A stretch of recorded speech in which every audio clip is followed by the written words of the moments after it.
Do you want to continue broadcasting? Continue. तुमच्याकडे आहे ना ते हे जायला पाहिजे हे ना. उलट केलं पाहिजे ना. हां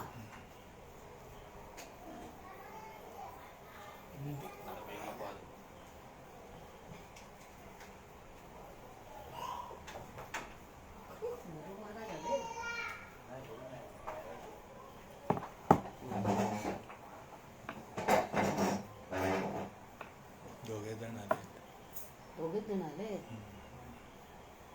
येतील आता. वा वा वा. आपण फोटो काढूया ना कसे दिसतंय. ठीक आहे. अरे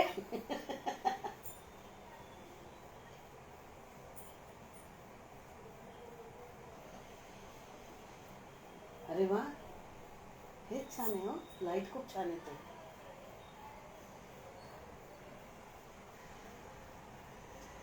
इकडे बघा. Smile please. नीट. आम्ही इथे समोर उभा आहे, लोक बघणार मला. असं काय ना, अजून सुरू नाही झालेलं. अरे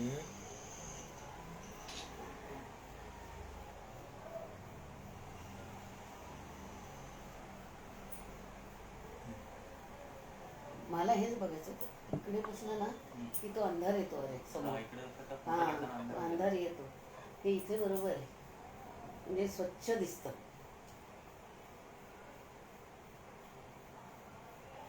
पाच जण. 5 जण आले. 7 वाजता. मग अजून 1 मिनिट आहे. अजून चालू नाही. त्यांना तुम्ही दिसताय का? आबाजींना फोन करू. नको. दिसतंय का विचारते ना. तुम्ही ते ऑन व्हिडिओ केला ना. विचार. व्हिडिओ ऑन केला होता ना, लाल बटन दाबलं होतं ना. होय हो.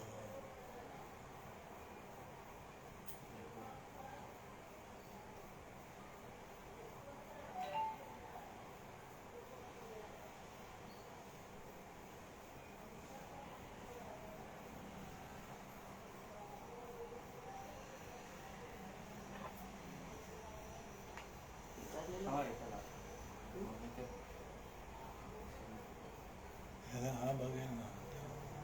आबाजींना फोन लावला. दिसतंय ना. हां हॅलो, मी परुळकर बोलतेय. हॅलो हॅलो, एक मिनिट. हां हॅलो, मी परुळकर बोलतेय. हॅलो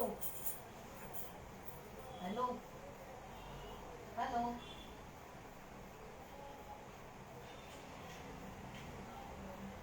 मलाच विचारताय दिसतंय ना.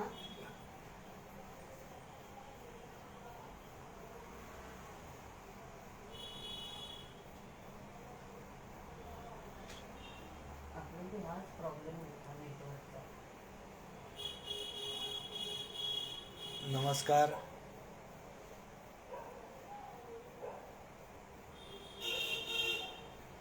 तुला आवाज येतो रे? आवाज येतोय का? नाही लागलं तर ते सांगतील तुम्हाला.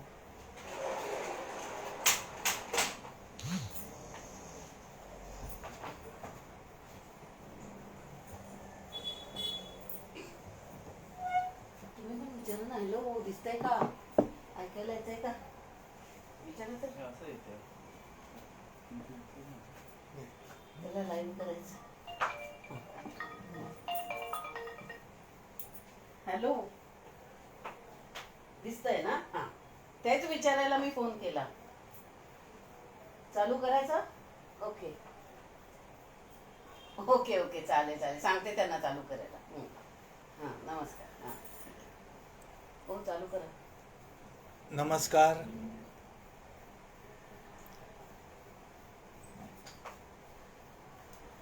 सावरकर प्रेमी मंडळ पुणे यांनी स्वातंत्र्यवीर सावरकरांच्या विचारांचा प्रचार आणि प्रसार व्हावा या हेतूने व्याख्यानमाला आयोजित केलेली आहे. आत्तापर्यंत सामान्यपणे 6-7 वक्त्यांची व्याख्यानं झालेली आहेत. आज याच संस्थेतर्फे माझं व्याख्यान आयोजित करण्यात आलं आहे. त्याचा विषय सद्यस्थिती आणि सावरकर असा आहे. संस्थेच्या पदाधिकाऱ्यांनी मला ही संधी दिली त्याबद्दल प्रारंभीच मी त्यांना धन्यवाद देतो. उपस्थित सर्व श्रोत्यांना नमस्कार. वसुदेव सुतं देवं कंसचाणूरमर्दनं देवकी परमानंदं कृष्णं वंदे जगद्गुरुं. भारत मातेला त्रिवार वंदन. स्वातंत्र्यवीर सावरकरांच्या स्मृतीला विनम्र अभिवादन. स्वातंत्र्यवीर सावरकर यांच्या रूपामध्ये आपल्या देशाला एक खंबीर नेतृत्व प्राप्त झालं. देशभक्त, क्रांतिकारक, राजकीय विचारवंत अशा शतविध पैलूंनी फुललेलं सावरकरांचं एकंदर व्यक्तिमत्व, युद्धशास्त्राचा जाणता, प्रत्यक्ष स्वातंत्र्य लढ्यामध्ये स्वतःला झोकून दिलेला एक क्रांतिकारकांचा मुकुटमणी म्हणून त्यांची ओळख आपल्या सर्वांनाच आहे. पण दुर्दैवाचा भाग असा की सावरकरांना जेवढ्या प्रमाणामध्ये आपल्या देशाने त्यांच्या विचारांचा स्वीकार करून तो आचरणात आणण्यासाठी प्रयत्न करायला हवा होता, तो आपल्याकडून झाला नाही. हे दुर्दैव आहे. हा सर्व जो विषय आहे सावरकर आणि सद्यस्थिती या संदर्भामध्ये काही प्रारंभी आपल्याला मी सांगू इच्छितो. सावरकरांची हिंदुत्वाची व्याख्या, इथून आपण या विषयाला आरंभ करणार आहोत. सर्वांना ज्ञात असलेली ही व्याख्या आहे. तथापि या व्याख्येचा अर्थ सांगताना काही त्रुटी राहून जाते असं माझ्या निदर्शनाला आलेलं आहे.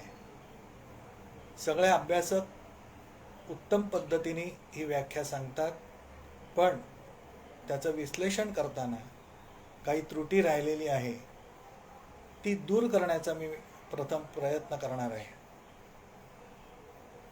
आ सिंधु सिंधु पर्यंता यस्य भारत भूमिका पितृभू पुण्यभूश्चैव सवै हिंदुरती स्मृतः. ही सावरकरांनी हिंदुत्वाची केलेली व्याख्या. सावरकरांना ही व्याख्या करावी असं का वाटलं, ह्याचं कारण आपण पहिल्यांदा पडताळून पाहण्याचा प्रयत्न करूया. 1857 मध्ये पहिलं स्वातंत्र्य युद्ध झालं. त्यानंतर ब्रिटिशांच्या असं लक्षात आलं की ही झालेली सशस्त्र हा जो उठाव आहे त्यांच्या दृष्टीने, असा परत प्रसंग आपल्यावरती येऊ नये आणि असा जर प्रसंग पुन्हा आपल्यावरती आला तर आपल्याला हिंदुस्थान सोडून जावं लागेल. आणि ते ब्रिटिशांना नको होतं. म्हणून ब्रिटिशांनी त्याच्यासाठी एक उपाय शोधून काढला आणि तो म्हणजे त्यांनी काँग्रेसची स्थापना केली. ही स्थापना 1885 मध्ये झालेली आहे. त्यावेळेला त्यावेळचे जे कोणी आपले नेते मंडळी होती त्यांनी त्यावेळेला असं ठरवलं की आपण आपलं हिंदुत्व बाजूला ठेवायचं, आपण हिंदी व्हायचं, म्हणजे सर्वांना ह्या सहभाग घेता येईल. आणि या विचारसरणीमधनं हिंदी राष्ट्रवाद अस्तित्वात आला. ह्या हिंदी राष्ट्रवाद हा एक प्रयोग होता. त्याच्यात चुकीचं होतं का काही, तर चुकीचं काहीही नव्हतं. सर्वांना समावेश करून घ्यायचा, सर्वांनी एकत्रितपणे देशाच्या स्वातंत्र्यासाठी प्रयत्न करायचा, असा विचार जनमानसापर्यंत पोहोचवण्याचं काम म्हणून हिंदी राष्ट्रवादाचा स्वीकार केला गेला.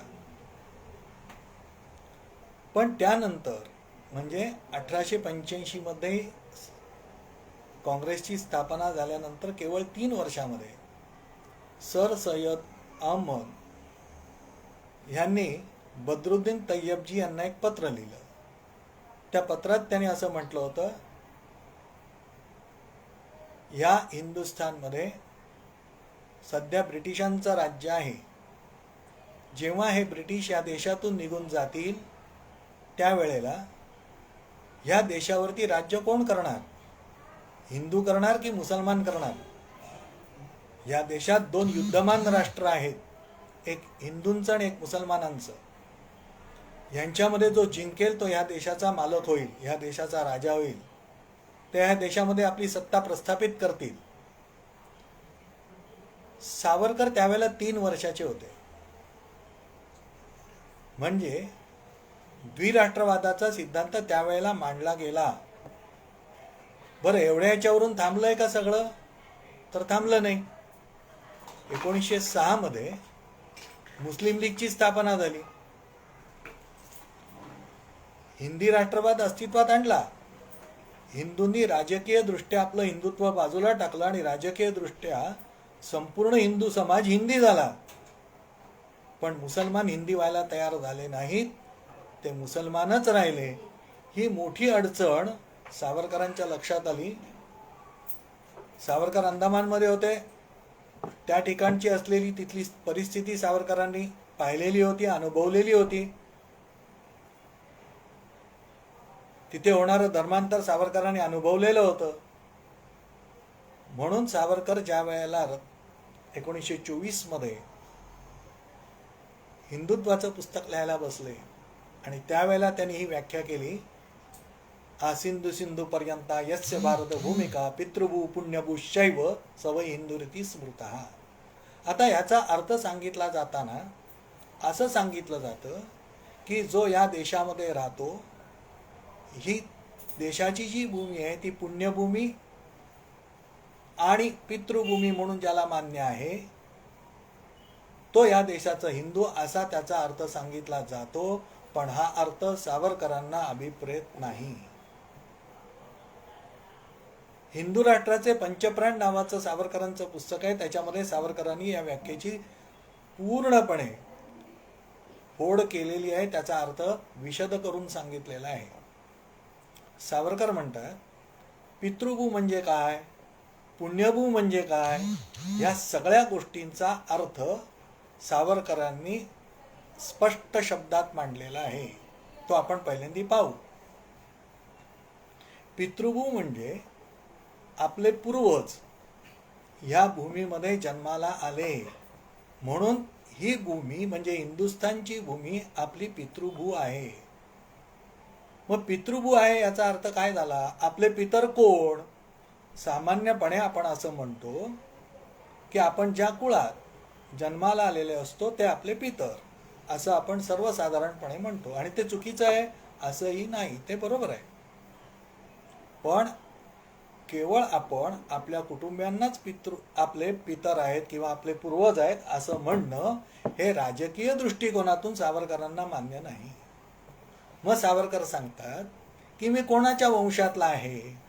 तर मी शिवाजी महाराजांच्याही वंशातला आहे, मी राणा प्रतापांच्याही वंशातला आहे, मी विक्रम राजा यांच्याही वंशातला आहे, मी चंद्रगुप्त मौर्यांच्या वंशातला आहे.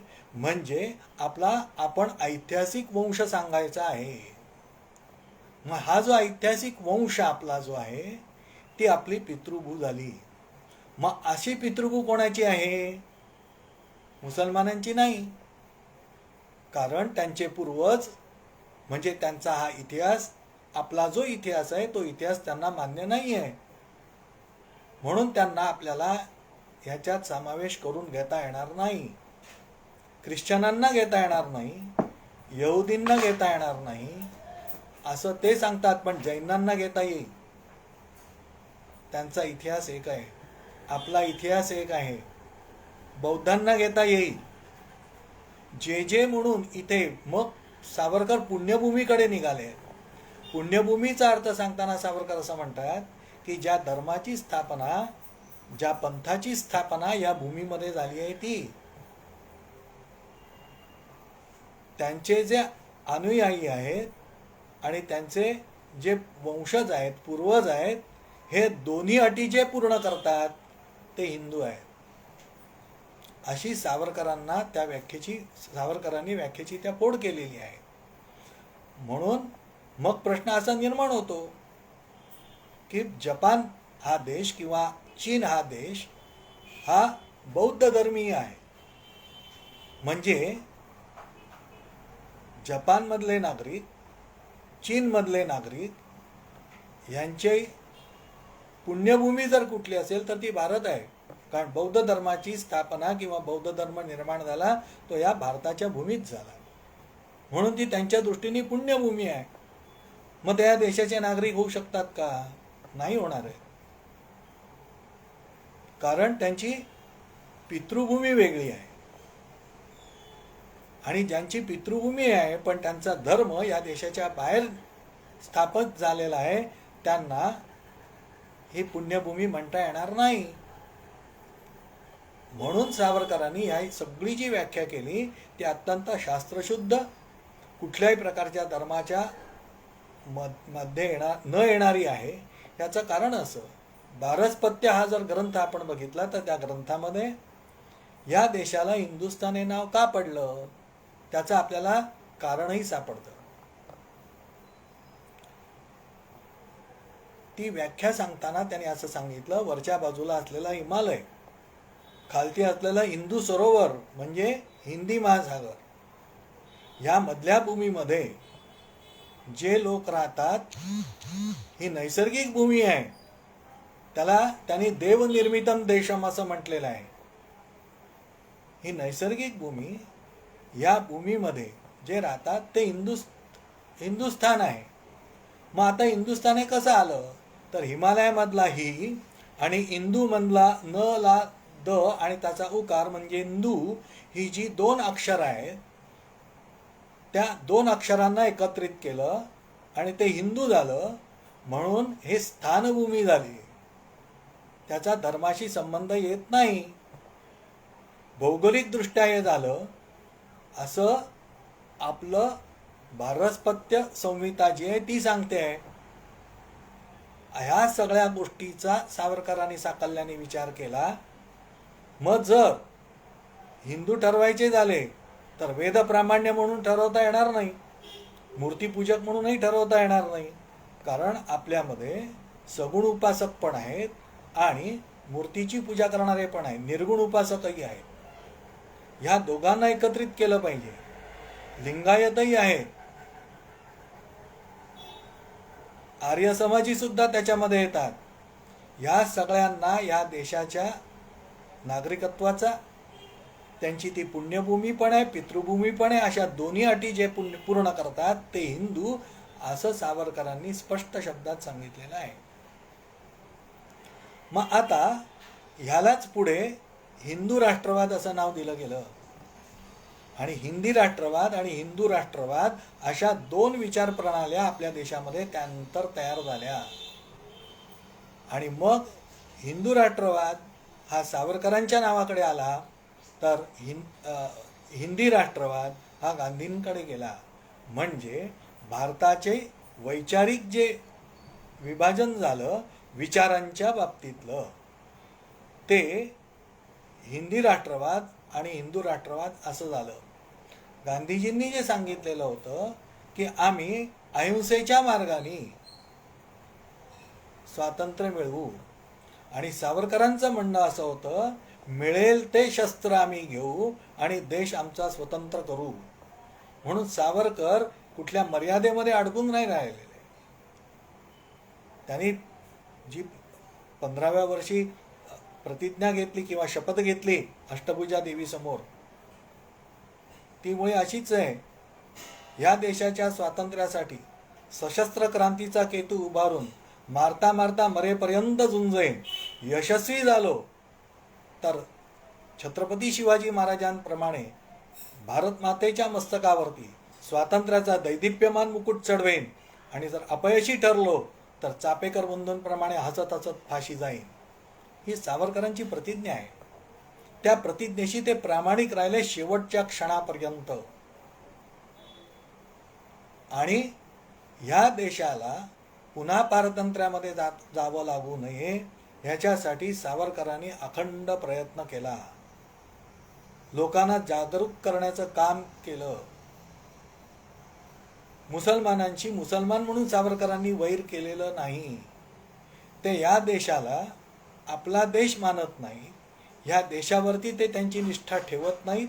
म्हणून सावरकर त्यांच्या विरोधात वैचारिकदृष्ट्या जातात. आणि ज्या वेळेला ते या देशाची वैर स्थापन करण्याचा प्रयत्न करतात त्यावेळेला सावरकर त्यांना सांगतात, आलात तर तुमच्याबरोबर, नाही आलात तर तुमच्याशिवाय, विरोध कराल तर तुमच्या विरोधात जाऊन आम्ही आमचा देश स्वतंत्र करू. ही विचारांचा असलेला संघर्ष होता.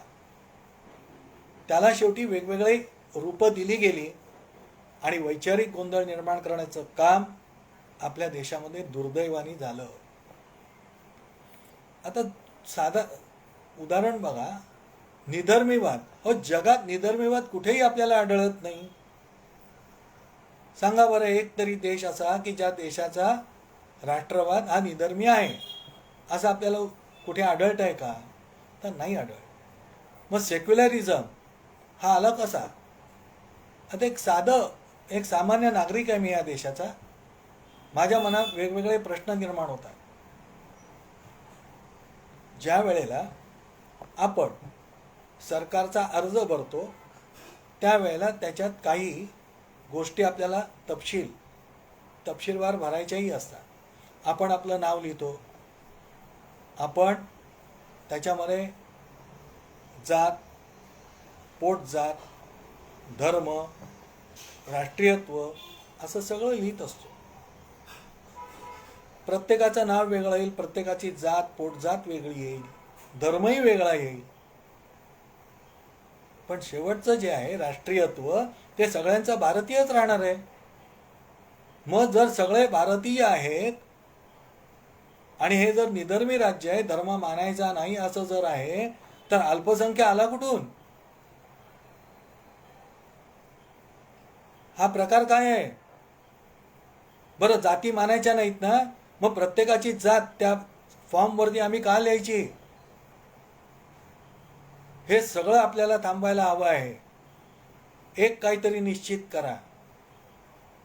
जर तुम्हाला जाती व्यवस्था नको आहे, जात कोणी कोणाला विचारायची नाही, मग त्या अर्जात पण आम्ही लिहिणार नाही, धर्मही आम्ही लिहिणार नाही.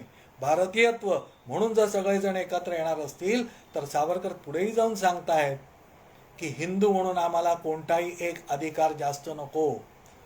जो इतर धर्मियांना अधिकार दिलेला असेल तो आणि तेवढेच अधिकार आम्हाला हवे आहेत. म्हणजे इक्वॅलिटी बिफोर द लॉ, कायद्यासमोर सगळे समान आहेत हे चित्र आपल्याला दिसलं पाहिजे. पण निधर्मी राज्य, सेक्युलर स्टेट, सेक्युलर नेशन या नावाखाली चाललेला गोंधळ सावरकरांच्या हिंदू राष्ट्रवादामध्ये कुठेही बसत नाही. उलट सावरकरांचा हिंदू राष्ट्रवाद आपल्याला असं सांगतो की ह्या देशामध्ये सर्वांनी गुण्या गोविंदाने राहावं, ह्या देशाची प्रामाणिक राहावं, ह्या देशाची एकनिष्ठ राहावं, ह्या देशाचा इतिहास त्याने आपला इतिहास मानला पाहिजे.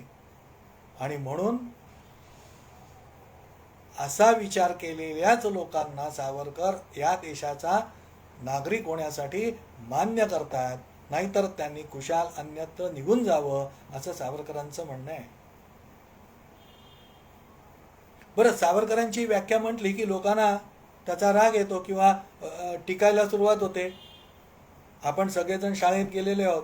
पाठ्यपुस्तकामध्ये आपल्याला प्रतिज्ञा होती, भारत माझा देश आहे, सारे भारतीय माझे बांधव आहेत. त्याच्यामध्ये एक वाक्य आहे, या देशाच्या परंपरेचा पायी होण्याची पात्रता माझ्या अंगी यावी म्हणून मी प्रयत्न करेन.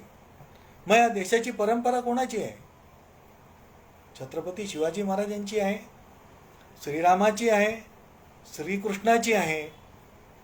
हेच सावरकर सांगतायत. आणि त्या परंपरेचा पाईक आम्हाला व्हायचा आहे. औरंगजेब, अफजल खान, टिपू सुलतान यांची या देशाची परंपरा नाही. त्याला विरोध करतायत. आम्ही आमची परंपरा जपणार, बाकीच्यांनी त्यांची परंपरा कुशाल जपावी. सावरकरांचं म्हणणं असं आहे, जे आपल्याला सोप्या शब्दात समजावं म्हणून सांगतो. मी जर माझ्या आई वडिलांविषयी आदर व्यक्त करत असेन तर याचा अर्थ इतरांच्या आई वडिलांशी मी आदर बाळगत नाही असा होत नाही. मग त्याचप्रमाणे आम्ही आमची संस्कृती, आम्ही आमचा धर्म ह्याच्याविषयी आमची निष्ठा व्यक्त केली म्हणजे इतर धर्माशी आम्ही वैर करतो आहोत असा अर्थ कसा लावला जातो? हेच सावरकरांना विचारायचं आहे. पण इतका विचार, इतके वैचारिक उदारता आपल्याला आढळत नाही. आम्हाला संकुचित म्हणायचं असं ठरलेलं आहे, ठरवलेलं आहे. मग धर्मांतर म्हणजे राष्ट्रांतर हा सिद्धांत त्याच्यावरूनच सावरकरांना मांडावा लागला. कारण धर्म बदलला की भूमिनिष्ठा बदलते. जो धर्म या भूमीच्या बाहेर स्थापन झालेला आहे, हिंदुस्थानच्या भूमीच्या बाहेर स्थापन झालेला आहे,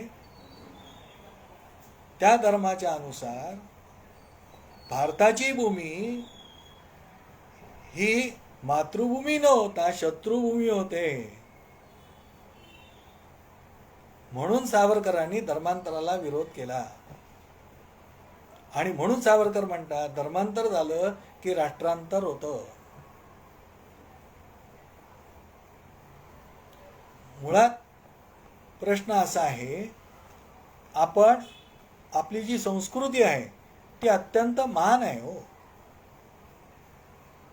आपल्या संस्कृतीने संकुचितवाद आम्हाला शिकवलेलाच नाहीये.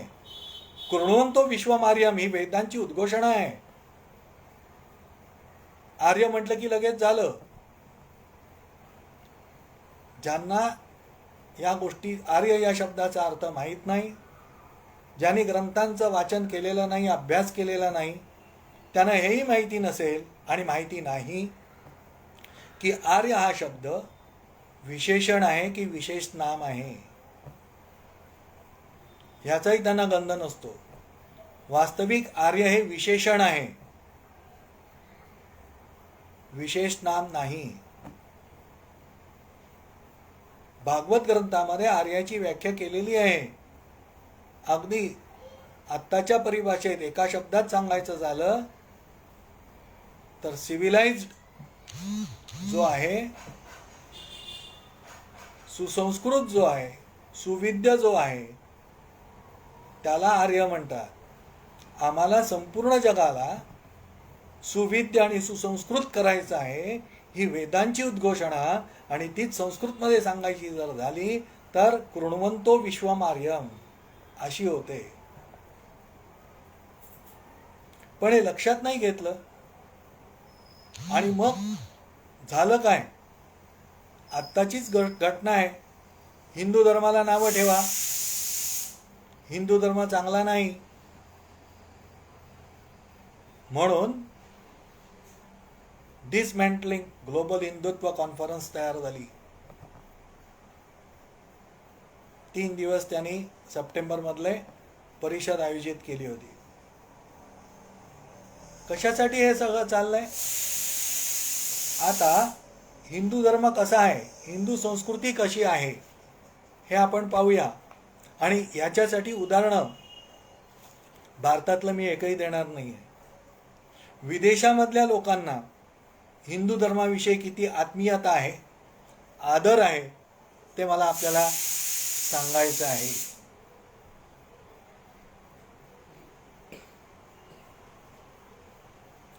हिंदुत्व हेच राष्ट्रीयत्व कसं आहे, हाच राष्ट्रवाद कसा आहे आणि हिंदू संस्कृती एकंदर काय आहे हे सांगण्यासाठी आपल्याला पाश्चात्य तत्ववेत्याच्या ग्रंथाचा आधार घ्यावा लागतो. आपल्या देशाच्या राष्ट्रीयत्वाबद्दल बर्नार्ड जोसेफ यांनी nationality, it's nature and problem नावाचा ग्रंथ लिहिलेला आहे. त्या ग्रंथातल्या 320 पृष्ठावरती 230 पृष्ठावरती एक मजकूर आहे. त्याच्यात बर्नार्ड जोसेफ काय म्हणतात ते बघा. देशाचे भौगोलिक ऐक्य आणि त्याविषयी जात, पंथ, भाषा निरपेक्ष सर्व इंडियन लोकांना वाटणारं प्रेम एक आहे. भारतीयांमध्ये मातृभूमीविषयी प्रेम निर्माण करण्याची आवश्यकता नाही. फार प्राचीन काळापासून ते अस्तित्वात आहे. हे संस्कृत वाङ्मयात लिहून ठेवले आहे. मनुष्याने जन्माला यावे अशी एकच भूमी आहे असे हिंदू लोकांच्या श्रद्धेतील एक तत्व आहे. आणि जगाच्या रीतीविरुद्ध हिंदू लोक आपल्या देशाला स्वर्गापेक्षा अधिक पवित्र समजतात. आपल्या या भावनेला सत्य स्वरूप देण्यासाठी त्यांनी यात्रा ही संस्था निर्माण केली. त्यांच्या सामाजिक जीवनाचा तो विशेष आहे. हिंदूंनी आपल्या देशाचा गौरव म्हणून त्याला पूजेचा विषय बनवले आहे. ज्या वेळेला जोसेफ असं विधान करतात किंवा असा एक परिच्छेद लिहितात, त्यावेळेला त्यांच्यासमोर हिंदुस्थानमधला कोणता ग्रंथ असेल? मला वाटतं ज्यांना या सगळ्या गोष्टीची नेमकी जाणीव आहे त्यांना त्या ग्रंथाचं नाव सांगण्याची आवश्यकता नाही. तो ग्रंथ म्हणजे रामायण आहे. ज्या वेळेला राम लंकेमध्ये होते, लक्ष्मणाला ते काय सांगतायत?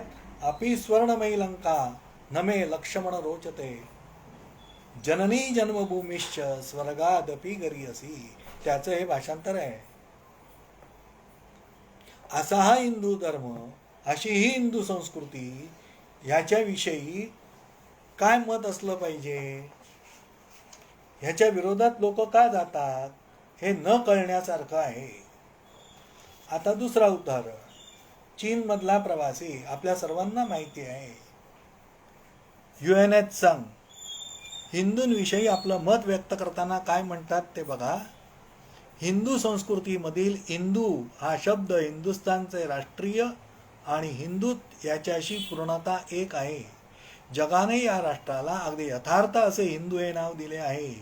हिंदू आणि त्यांची संस्कृती ही मानवाच्या निराश निरुत्साही आत्म्याला शीतल चंद्रिकेप्रमाणे सदैव आनंद उत्साह यांचा झराच देऊन राहिलेली आहे.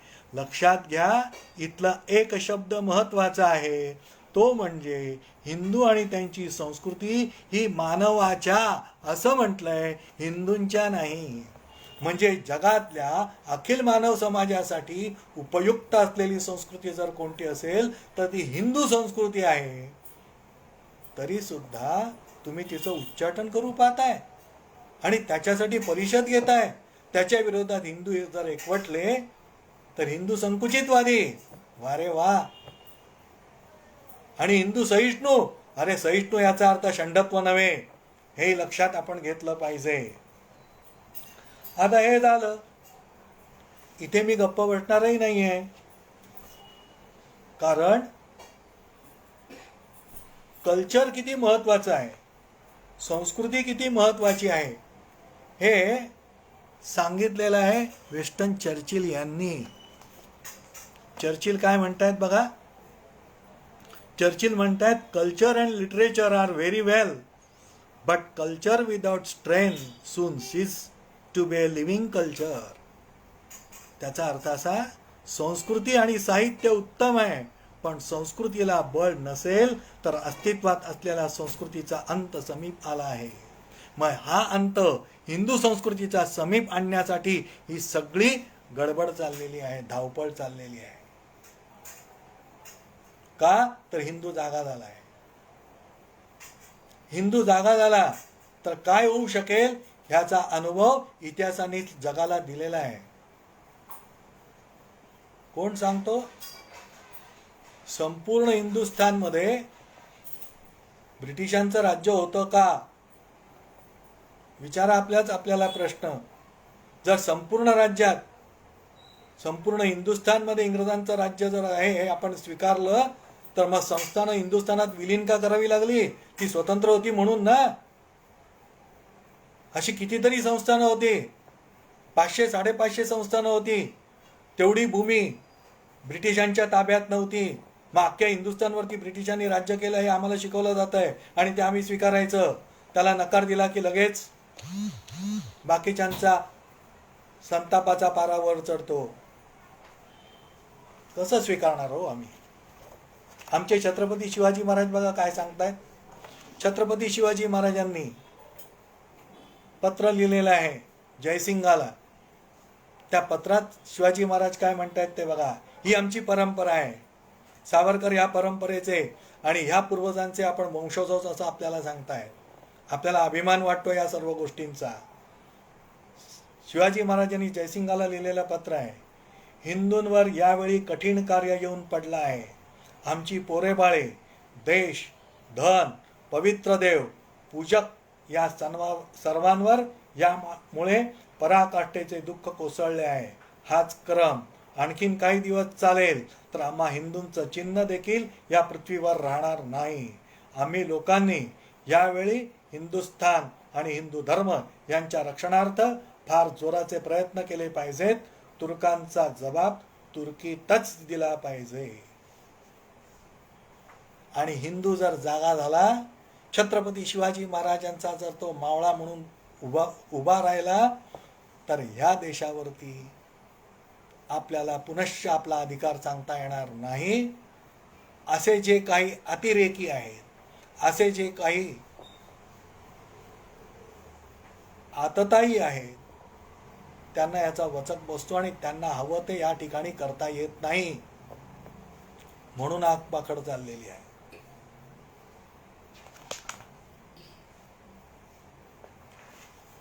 आम्हाला टाळकुट्या म्हणून सांगितलं झालं.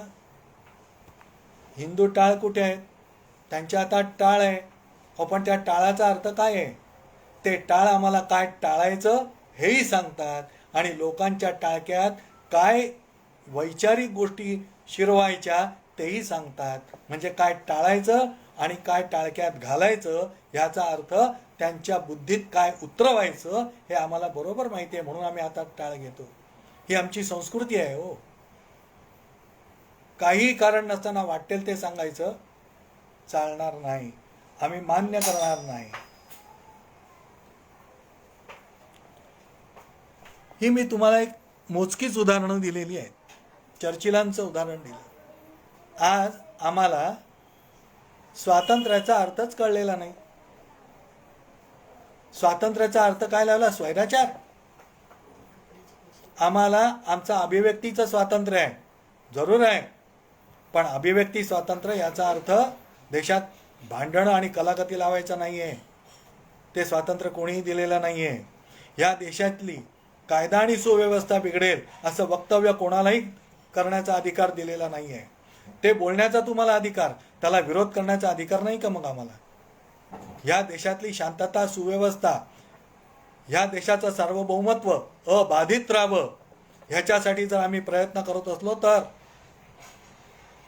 आमचा हिंदू दहशतवाद, आमचा भगवा दहशतवाद हे आम्ही का सहन करायचं?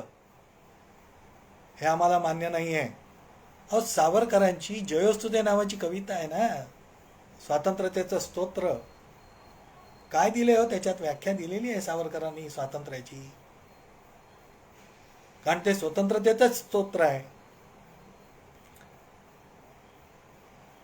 मोक्षमुक्ती ही तुझीच रूपे तुलाच वेदांती असंही सावरकर म्हणतात. नैतिकता हे स्वातंत्र्य जर आपल्याला अबाधित ठेवायचं असेल तर नैतिकतेची मूर्ती आहे ती. स्वतंत्रता ही नैतिकतेची मूर्ती आहे. नैतिकता टाकून जर स्वातंत्र्याचा वापर करायला जाल तर पारतंत्र्यात जाऊ आपण आणि ती स्वातंत्र्याची मूर्ती असणार नाही. राष्ट्राचे चैतन्य मूर्त तू नीती संपदांची. राष्ट्रात चैतन्य निर्माण करतं ते स्वातंत्र्य. राष्ट्रात अराजकता निर्माण करतं ते स्वातंत्र्य नाही. सावरकर का नको आहेत आता कळलं का? सावरकर तुमच्यामध्ये राष्ट्रीयत्वाची भावना निर्माण करतायत म्हणून सावरकरांवरती आरोप करायचे. मग सावरकरांवरती आरोप केले की बदलेत लोक सावरकरांचे आरोप खंडन करत कारण सावरकरांचा बाकीचे विचार कळला तो कळू द्यायचा नाहीये. हा धूर्तपणा आपण जाणून घेतला पाहिजे. म्हणून पुन्हा पुन्हा तेच आरोप करायचे. किती वर्ष आरोप चाललेले आहेत. ज.द. जोगळेकर, मी लहान होतो तेव्हापासून त्यांचे लेख वाचतोय, तेही तेच आरोप, त्याचंच खंडन आम्हीही तेच करतोय. आणि आता आमच्या नंतरच्या पिढीतला अक्षय जोग तेही तेच करतोय. पिढ्यानपिढ्या हे चाललेलंच आहे. आपल्याला सावरकर सांगायचे आहेत, सावरकरांचे विचारच आपल्याला पोचवायचे आहेत. कारण सावरकरांचे विचार म्हणजे श्रीरामाचे विचार, सावरकरांचे विचार म्हणजे श्रीकृष्णाचे विचार, सावरकरांचे विचार म्हणजे शिवाजी महाराजांचे विचार, सावरकरांचे विचार म्हणजे आर्य चाणक्याचे विचार, चंद्रगुप्ताचे विचार, विक्रमादित्याचे विचार. हे विचार आहेत ते. हे परंपरा अबाधित ठेवणारे विचार आहेत. गुरु गोविंद सिंगांचे विचार, बंदा बैराग्याचे विचार आहेत. ही परंपरा आपल्याला खंडित करायची नाहीये. ही परंपरा खंडित करण्यासाठी सावरकरांच्या विरोधाचा आणि सावरकरांच्या आरोपाचा कट कारस्थान चाललेलं आहे. त्याला आपण बळी पडायचं नाही, आपण आपसात भांडायचंही नाही. हे आम्ही शिकलो पाहिजे, हे आम्हाला कळलं पाहिजे. तुम्हाला उदाहरण देतो. भारताचं सैन्य पूर्णपणे काळजी करायचं कारण नाहीये. भरपूर स्ट्रॉंग आहे आणि भरपूर मजबूत आहे वैचारिक दृष्ट्या सुद्धा. आणि भारताच्या सैन्याला आपली परंपरा नेमकी कोणती आहे तेही नेमकं माहिती आहे. मी त्याचं उदाहरण देतो तुम्हाला. 5 जुलै 1999 इंडिया टुडेच्या मध्ये एक बातमी आलेली होती. त्या बातमीचं शीर्षक होतं टेकिंग टोललिंग. कारगिल युद्धाच्या वेळची गोष्ट आहे. टोललिंग हे ठिकाण आपल्याला जिंकायचं होतं. मग ते जिंकायचं जर असेल तर आपल्याला काय केलं पाहिजे, 3 तुकड्या तयार करायला लागणार होत्या. मग त्या 3 तुकड्यांची नावं काय ठेवायची लक्षात घ्या. त्याच्या आधी आपल्याकडे अमिताभ बच्चन यांचा एक पिक्चर अगदी 25 थिएटरमध्ये 25 आठवडे चालला होता, असा विक्रमी होता. त्याचं नाव होतं अमर अकबर अँथनी. सेक्युलर नाव आहे हो, लोकप्रिय झालेला पिक्चर होता. सेक्युलर राष्ट्र, निधर्मी राज्य म्हणून आपल्या सेना दलातल्या अधिकाऱ्यांनी त्या 3 ज्या तुकड्या केल्या होत्या टोललिंग जिंकण्यासाठी, त्याला अमर अकबर अँथनी ही नावं नाही दिली. त्यासाठी ते वळले महाभारताकडे. आणि महाभारतातल्या व्यक्तिरेखा ज्या आहेत आमच्या ऐतिहासिक आहेत, त्या काल्पनिक नाही आहेत. आमचे वीर पुरुष आहेत, त्यांच्याविषयी आम्हाला अभिमान आहे. तो अभिमान जागवला आहे आमच्या लष्कराने. त्याने त्यांची नावं दिली अभिमन्यू, भीम आणि अर्जुन. ह्या त्या 3 तुकड्या होत्या. ह्या 3 तुकड्यांनी टोललिंग जिंकलेलं आहे. ही परंपरा आहे. पण ही परंपरा आम्ही सांगायची नाही. ही बातमी येत नाही, ह्याच्यावरची चर्चा होत नाही आणि सांगितली पण जात नाही. सावरकरांना जे अभिप्रेत होतं ते आज घडतंय.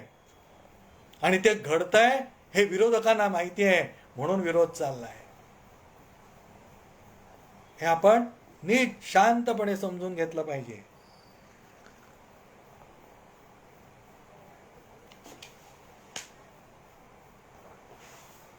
भारताच्या संस्कृतीबद्दल वादविवाद निर्माण करायचे. मॅक्स मुलर तुम्हा आम्हाला सगळ्यांना माहिती आहे तो. त्यांचं एक पुस्तक आहे India what it can teach us. आमच्या विरोधात हिंदू संस्कृती, हिंदू धर्म, हिंदुत्व ह्याच्या विरोधात जे गरळ ओकतायत ना, त्यांच्यासाठी हे आहे. त्यांनी कान देऊन ऐकावं, विचार करावा. आणि मग हिंदू धर्माला आणि यांना जर तुम्हाला विरोध करायचा असेल तर करावा. एक तर तुमचा अभ्यास नाही, तुमचं वाचन नाही, उचलली जीभ लावली टाळ्याला असं तुम्ही करताय. तुम्हाला हे ज्ञान प्राप्त व्हावं म्हणून सांगतोय.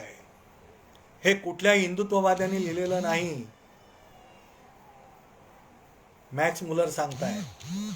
India what it can teach us या ग्रंथामध्ये कोणत्याही आकाशाखाली, मी सावकाश वाचतोय. कोणत्याही आकाशाखाली मानवाने पूर्ण विकास केला, जीवनाच्या मूलभूत प्रश्नांचा सखोल विचार केला आणि त्याची उत्तरे शोधून काढली, आणि ज्यांच्याकडे प्लेटो, ॲरिस्टॉटल यासारख्या अभ्यासकांनीही लक्ष द्यावे असा मला प्रश्न विचारला तर मी हिंदुस्थानकडे बोट दाखवीन. ज्या ग्रीक, रोमन तसेच सेमेटिक वंशाच्या ज्यूंच्या साहित्यावरती ज्यांचं पोषण झालं, त्या लोकांनी आपले आत्मिक जीवन परिपूर्ण व्हावं, सर्वांगीण व्हावं, जागतिक व्हावं, पूर्ण मानवी व्हावं, जे पृथ्वीवरचे जीवन न राहता त्यात परिवर्तन व्हावं, त्याचे शाश्वत जीवनासाठी कोणत्या साहित्याचा अभ्यास व्हावा असा प्रश्न मला कोणी विचारला तर मी पुन्हा हिंदुस्थानकडे बोट दाखवी. ही हिंदुस्थानची संस्कृती आहे, हे हिंदुस्थानचं जीवन आहे, जो हिंदुस्थान अखिल मानव जातीचा विचार करतो. त्या हिंदू संस्कृतीला जगातनं नष्ट करण्याचा जर तुम्ही प्रयत्न केलात तर तुम्ही स्वतःच्या हाताने स्वतःची चिता पेटवताय, लक्षात घ्या.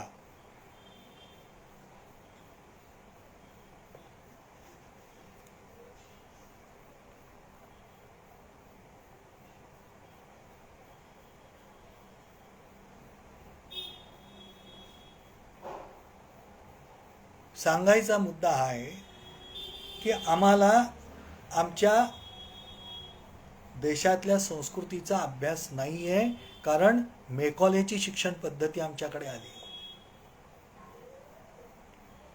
या मेकॉलेनी अत्यंत धूर्तपणाने या देशातली संपूर्ण मूळची जी शिक्षण व्यवस्था होती ती पारपणे बदलून टाकली. त्याला कळून चुकलेलं होतं की हिंदुस्थानवरती जर राज्य करायचं असेल ना तर इथले जनता ही प्रज्ञावान आहे, त्यांच्या प्रज्ञेवरती आघात केला पाहिजे, आणि तो केला. शिक्षण पद्धती बदलून टाकली. मेकॉलेचं म्हणणं असं आहे, ह्या हिंदुस्थानमध्ये भारतीय जो जन्माला येईल तो जन्माने भारतीय असेल पण विचारांनी आंगलाळलेला असेल. आज तेच होतंय हो. वाढदिवसाच्या शुभेच्छा देताना आपण हॅपी बर्थडे सहजतेने म्हणून जातो, जीवेत श्रद्धा शतम विसरलो. नाव काढताच एखादी व्यक्ती जर हजर झाली तर काय म्हणतो आपण, थिंक ऑफ द डेव्हिल. हो, आमच्याकडे शब्दप्रयोग आहे. नाव घेतात दत्त म्हणून हजर झाला, आमचा दत्ताचा त्यांनी दैत्य केला.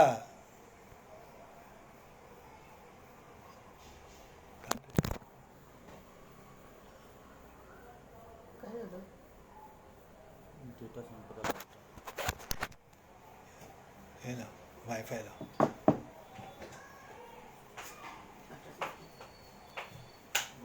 दत्ताचा त्यांनी दैत्य केला. हा प्रज्ञेवरचा आघात आहे आपल्या. आपण सुधारलो पाहिजे. आपण आपल्या ह्या ज्या चुका आहेत, या त्रुट्या आमच्याकडनं राहिलेल्या आहेत त्या आपण सुधारल्या पाहिजे. मग याचा विचार सावरकरांनी केला नव्हता. सप्तऋषी नावाचं सावरकरांनी काव्य रचलं. अनेक जण सांगतात ते अंदमानात रचलं म्हणून. ते अंदमानात नाही रचलेलं हो, मुंबई मधल्या डोंगरीमध्ये रचलेलं आहे.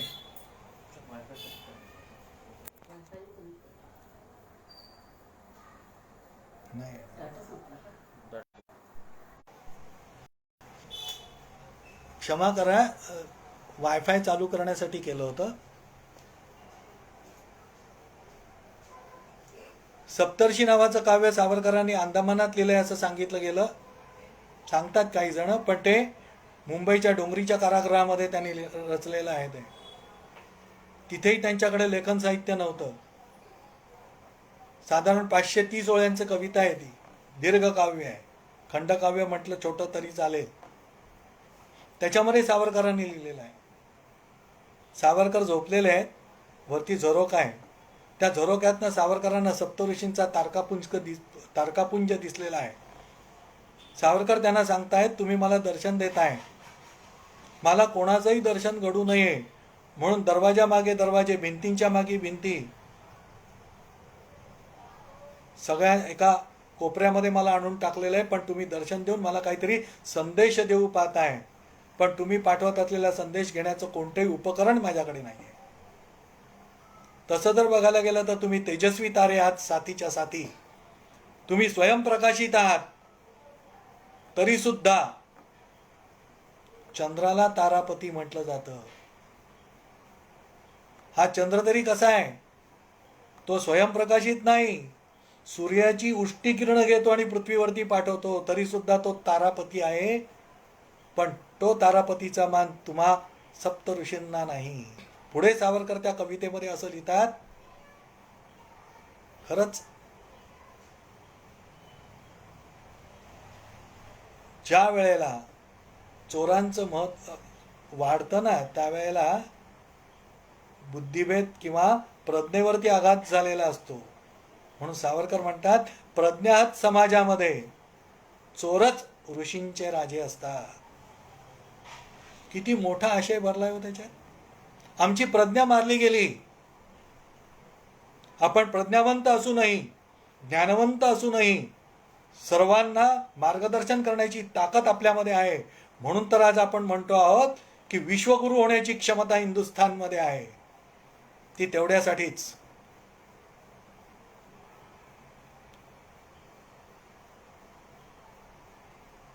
हे तेवढ्यासाठीच सांगितलं गेलंय. म्हणून आम्हाला ह्याच्यातनं सजग झालं पाहिजे. 22 ऑक्टोबर 1947 ह्या दिवशी सावरकरांनी एक पत्रक काढलेलं होतं. त्या पत्रकाची मला आत्ता आठवण झाली. प्रज्ञात समाज जर नसेल तर काय करायचं, काय होऊ शकतं? तर त्या प्रज्ञावंत म्हणजे ज्याची बुद्धी भेद झालेला नाही असा समाज असला पाहिजे. आज आपला बुद्धिभेद झाला आहे. आपल्याला खरं काय खोटं काय काही माहीत नाहीये, कळतच नाहीये, विचारही करू शकत नाही. आपली आकलन शक्तीही कमी झालेली आहे. म्हणून कुठल्याही गोष्टीवरती आपण पटकन विश्वास ठेवून मोकळे होतो. नको असलेल्या गोष्टी सातत्याने सांगितल्या जातात आणि ज्या खोट्या आहेत.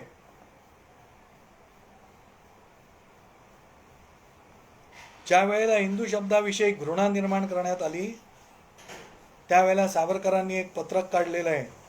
त्यातला परिच्छेद बघा काय आहे. आपल्या देशाला आता 22 ऑक्टोबर 1947 म्हणजे हिंदुस्थानी स्वातंत्र्य मिळवलेलं आहे. पण इथे मुद्दाम एक गोष्ट सांगायची वाटते. छत्रपती शिवाजी महाराजांनी हिंदवी स्वराज्याची स्थापना केली. आदिलशाही, कुतुबशाही,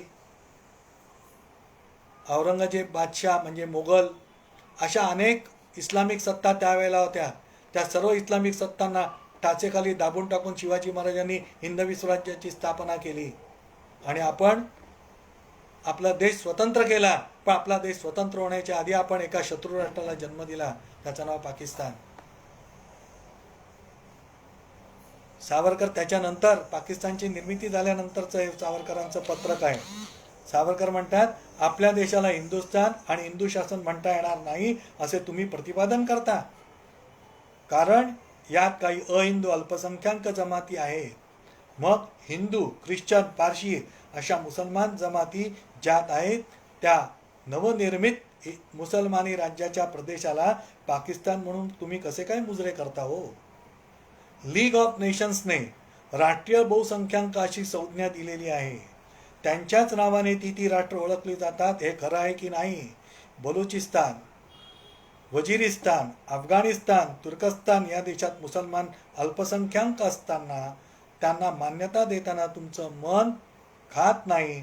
मग हिंदुस्थान आणि हिंदू शासन हे शब्द ऐकताच सर्पदंश झाल्यासारखे आश्चर्यचकित का होता?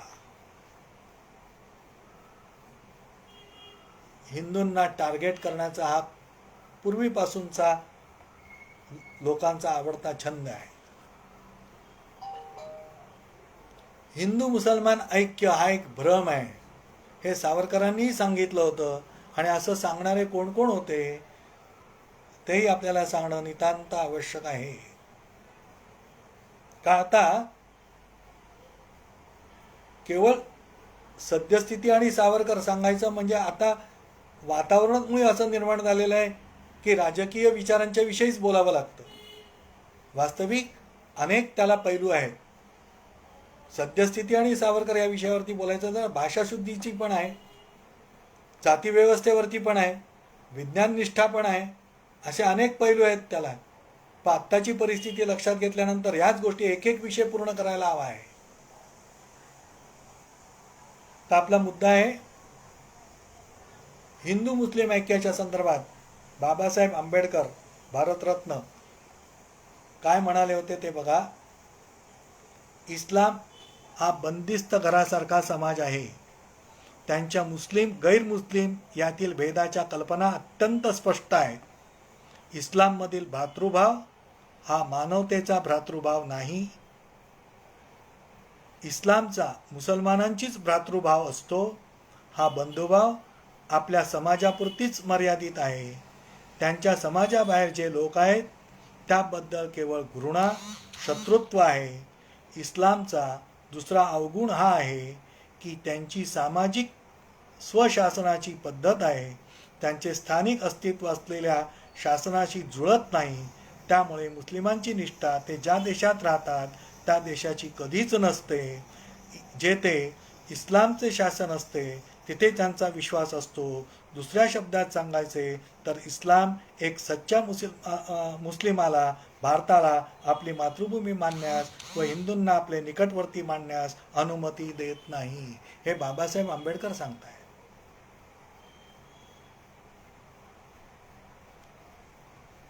असं चाललेलं आहे. आता हे कसं बदललंय आता तेही बघा. आत्ताच्या काळामध्ये ज्या वेळेला 2014 मध्ये निवडणुका झाल्या आणि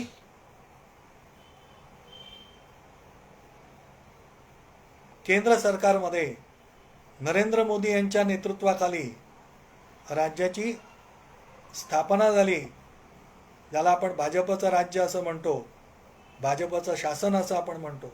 वास्तविक तोही शब्दप्रयोग चुकीचा आहे. हे भारताचं शासन आहे. विशेष पक्षाचं असं शासन नसतं. हो, वरती लिहिताना सुद्धा भारत सरकार असं लिहिलेलं असतं, भाजप सरकार लिहिलेलं नसतो. ठीक आहे. पण 1969 मध्ये घडलेली घटना आणि 2019 मध्ये बरोबर 50 वर्षानंतर घडलेली घटना, किती फरक आहे तो बघा.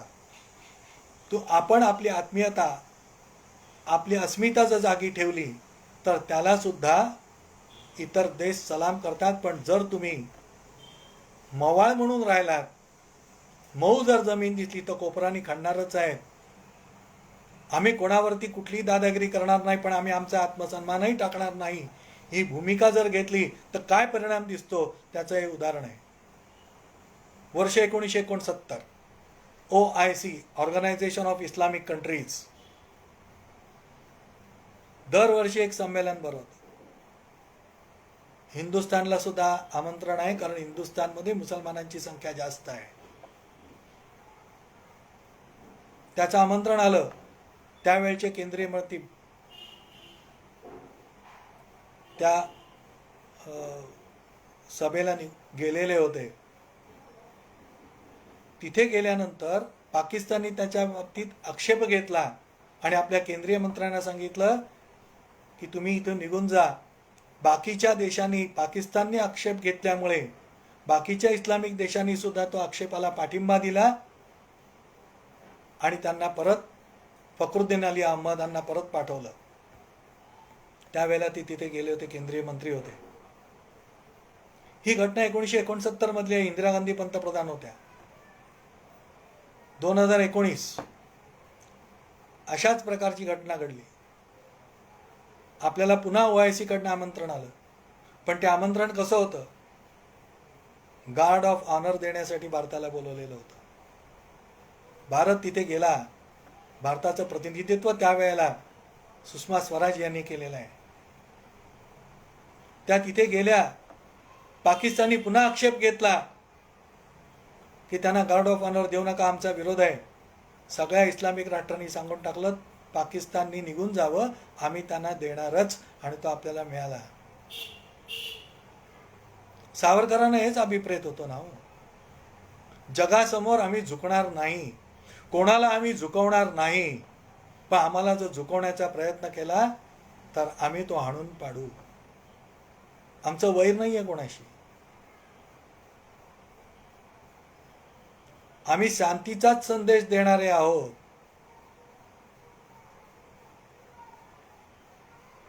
पण अहिंसा परमो धर्म हे आमचं तत्व आहे आणि त्याच वेळेला आतताई लोकांना मारा हे सुद्धा आमचंच तत्वज्ञान आहे.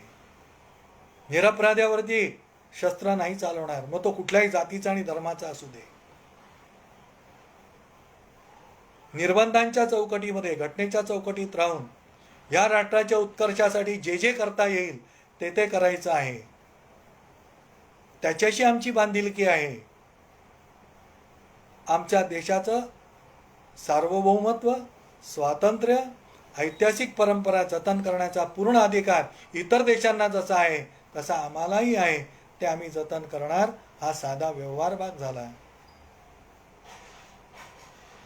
काय होतंय, सत्तेचा लोभ आणि धनाचा लोभ आला ना की तत्वज्ञानाचा विसर पडतो, असं आपल्याला आढळून येतं.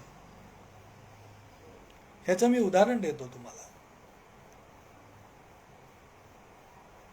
आजही आपल्या देशामध्ये काही गोष्टी चुकीच्या आहेत, मनाला न पटणाऱ्या घडतायत. त्या तशा घडू नये ह्याच्यासाठी काही उदाहरणं मी आपल्याला देणार आहे. विरोधी पक्ष म्हणजे विरोधच करायचा. कितीही चांगलं असलं तर त्याचं कौतुक करायचं नाही आणि मत्सराने वागायचं असा त्याचा अर्थ नसतो. म्हणून मी मुद्दाम आपल्या देशाबाहेरचं उदाहरण देणार आहे. पोलंड देशामधलं उदाहरण आहे. पोलंड देशाचा विरोधाचा एक विरोधी पक्षाचा नेता आहे, त्याचं नाव आहे ग्रॅम वॉटसन. तो तिथल्या सभागृहाच्या अध्यक्षपदाच्या निवडणुकीसाठी उभा राहिला. त्याच वेळेला दुसरा एक जण उभा राहिला, त्याचं नाव जर्सी बेझक. तोही उभा राहिला. तो उभा राहिल्यानंतर ग्रॅम वॉटसननी ताबडतोब आपली उमेदवारी मागे घेतली, घाबरून नाही. त्यांनी विचार असा केला की माझ्यापेक्षा हा काकणभर अधिक सरस आहे, माझ्यापेक्षा ह्या युरोप खंडाचा विकास करण्यासाठी तो जास्त लायक आहे, मग तो तिथे निवडून गेला पाहिजे. म्हणून त्यांनी माघार घेतली आणि त्याला पूर्ण वाव दिला. ही वैचारिक प्रगल्भता नाहीये का हो? हे चित्र आपल्या देशात काय नाही दिसत? जो चांगल्या पद्धतीने काम करतो त्याला नष्ट करायला निघालात, त्याला बदनाम करायला निघालात. ही कुठली संस्कृती आहे? हा कुठला सुशिक्षितपणा आहे? आणखीन एक उदाहरण देतो. हे स्वीडन मधल्या सोशल डेमोक्रेटिक पक्षाची नेता एक स्त्री आहे, तिचं नाव आहे मोना सलीन. ही महिला स्वतःच्या खरेदीसाठी एका मॉलमध्ये गेली होती. तिथल्या लोकांना 2 प्रकारची क्रेडिट कार्ड्स दिली जातात. एक जे क्रेडिट कार्ड आहे ते पर्सनल म्हणजे खाजगी कामासाठी स्वतःचं. दुसरं जे आहे ते सरकारी आहे. ती तिच्या लहानग्या मुलासाठी डायपर खरेदी करायला म्हणून तिथे गेलेली होती. पर्समधनं घाईघाईमध्ये नकळत, हेतुता नव्हे, तिच्याकडनं सरकारी क्रेडिट कार्ड दुकानदाराला दिलं गेलं. वास्तविक ही तिथल्या पंतप्रधान पदासाठी निवडली गेलेली होती नेता म्हणून. ते गेल्याबरोबर ते दुकानदारांनी पाहिलं हे सरकारी क्रेडिट कार्ड आहे. त्यांनी ताबडतोब पोलिसांना फोन केला. पोलीस आले, तिला पकडून घेऊन निघून गेले. तिच्या पक्षाच्या कुठल्याही अनुयायांनी त्या दुकानदाराला मारझोड केली नाही, दुकानाची फोडतोड काहीही झालं नाही. सगळं सुरळीत व्यवस्थित चाललं. आपल्याकडे घडू शकेल असं? आहोत आपण इतके प्रामाणिक? राष्ट्र जर चालवायचं असेल तर इतकी प्रामाणिकता आपल्याकडे असली पाहिजे. इस्रायल सारखा देश आहे, सरकारी अधिकाऱ्यांसाठी बंगले नाही, मंत्र्यांसाठी बंगले नाही. ते तुमच्या आमच्यासारखे एखाद्या सामान्य फ्लॅटमध्ये राहतात, तिथे जाऊन काम करतात. त्यांचं कामकाज संपलं की इतरांसारखे पब्लिक व्हेकल्सनी आपापल्या घरी जातात. आपल्या देशात हे घडायला हवं की नको? ह्याचं अनुकरण करावं असं कोणाला वाटत का नाही? राष्ट्रभक्ती असावी लागते, राष्ट्राबद्दलचं प्रेम असावं लागतं. वास्तविक ज्या वेळेला आपण लोकप्रतिनिधी म्हणून निवडून येतो, सरकारी अधिकारी म्हणून आपली नेमणूक होते, प्रशासकीय आपण अधिकारी होतो, राष्ट्राची आणि राष्ट्रातल्या जनतेची सेवा करण्याचं भाग्य आपल्याला लाभलं असं वाटून मिळणारा जो आपला पगार आहे, मानधन आहे, वेतन आहे, त्याच्यामध्ये आपण आपला संसार सुखाने चालवू शकतो. ही शिकवण आपल्याला दिली गेली पाहिजे. त्याच्यासाठी क्रांतिकारक देशभक्त यांनी ज्या पद्धतीने आपला जीव या देशाच्या स्वातंत्र्यासाठी पणाला लावला, त्यांचं स्मरण करायचं म्हणजेच ऐतिहासिक परंपरा जतन करणं ही आहे. आणि ती जतन करायला सांगितली तर शिक्षणाचं भगवकरण होतं. कुठे चाललो होतं आपण? सांगण्यासारखे विषय भरपूर आहेत. मला तर आयोजकांनी सांगितलं हवा तितका वेळ बोला, पण काही मर्यादा आपण पाळायला पाहिजेत. सुमारे तासभर मी बोललो. या तासभराच्या व्याख्यानामध्ये जेवढं मला सांगता आलं तेवढं मी सांगतो. पण या माझ्या वाणीला विराम देण्यापूर्वी 2 गोष्टी मला सांगायच्या आहेत. आत्ताच्या परिस्थितीमध्ये अफगाणिस्तान हा जो आपला तालिबानचा, कारण लोक ह्याच्याकडे डोळा लावून बसले असतील की तालिबानविषयी मी काय सांगतो आहे. तालिबानविषयी आपल्या पंतप्रधानांनी आत्ताच जे काही वक्तव्य केलेलं आहे ते सावरकरांना अभिप्रेत असलेलं वक्तव्य आहे. कुठल्याही देशात कुठल्याही प्रकारचा आतंकवाद जर निर्माण झाला तर जगातल्या सगळ्या देशांनी एकत्र येऊन त्याचा बिमोड केला पाहिजे. हे जे वक्तव्य केलेलं आहे पंतप्रधानांनी ते अत्यंत संयुक्तिक आहे. दुसरी आणखी महत्त्वाची गोष्ट अशी, ती म्हणजे आमच्या देशाच्या स्वातंत्र्यासाठी आणि ते स्वातंत्र्य सार्वभौमत्व अबाधित राहावं म्हणून सावरकरांनी अंदमानामध्ये लिहिलेली उर्दूमधली काही कविता आहेत, काही हिंदीमधल्याही कविता आहेत, त्या आज उपलब्ध आहेत. सावरकर राष्ट्रीय स्मारकाने त्याची CD कॅसेट बनवलेली आहे. त्याचं निवेदन अमिताभ बच्चन यांनी केलेलं आहे. त्या CDचं शीर्षकच मुळे हम ही हमारे वाली आहे. सावरकर ह्या परंपरेला धरून आपल्याला मार्गदर्शन करताना सांगतायत, आजच्या काळाला ते अत्यंत लागू आहे. हंता रावण का है अपना रामवीर वर सेनानी, हंता रावण का है अपना रामवीर वर सेनानी, कर्मयोग का देवय स्वयं कृष्ण सारथी अभिमानी, कर्मयोग का देवय स्वयं कृष्ण सारथी अभिमानी, भारत तेरे रथ को सेना कौन रोकने वाली है, भारत तेरे रथ को सेना कौन रोकने वाली है, फिर देर क्यों उठो भाई हम ही हमारे वाली है.